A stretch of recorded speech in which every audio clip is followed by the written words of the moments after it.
Assalamualaikum warahmatullahi wabarakatuh. Halo semuanya, perkenalkan nama saya Resti Rahmawati dari Program Studi Ilmu Hukum, Fakultas Syariah dan Hukum. Nah, di sini saya akan membahas mengenai zona laut. Kita ini hidup di negara maritim yang dikelilingi oleh lautan luas. Tapi pernah nggak kalian berpikir sejauh mana laut ini masih menjadi bagian dari Indonesia? Apa batasannya?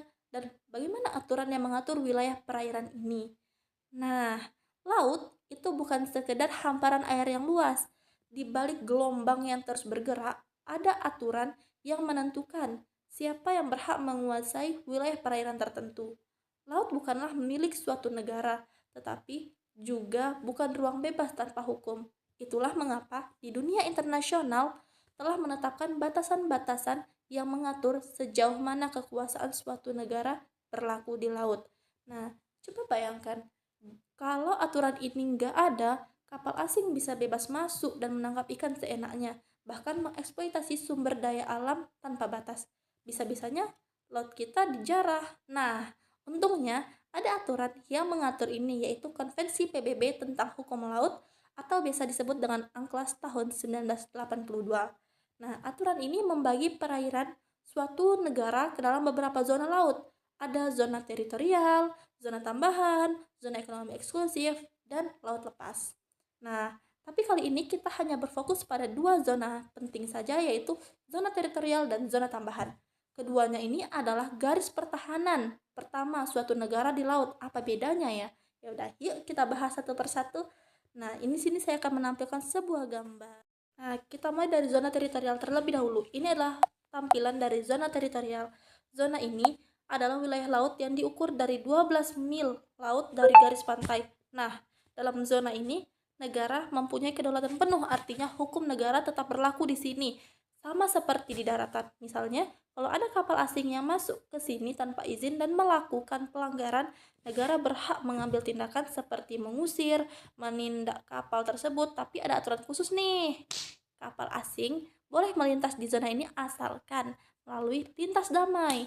Maksudnya, mereka nggak boleh berhenti menangkap ikan atau melakukan aktivitas yang bisa mengancam negara pantai.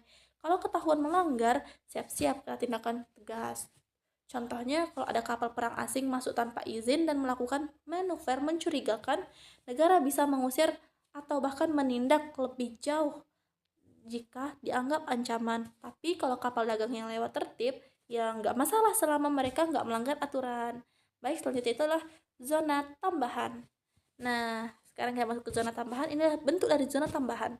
Sekarang, zona tambahan ini adalah wilayah 12 mil laut setelah zona teritorial. Jadi, totalnya itu adalah 24 mil laut dari garis pantai. Nah, di sini negara nggak punya kedaulatan penuh, tetapi masih bisa melakukan pengawasan dan penegakan hukum dalam beberapa aspek tertentu.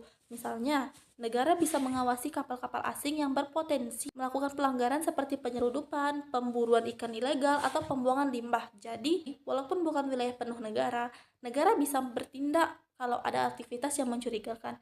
Misalnya, kalau ada kapal asing yang menangkap ikan tanpa izin di zona ini, negara bisa langsung menangkap mereka.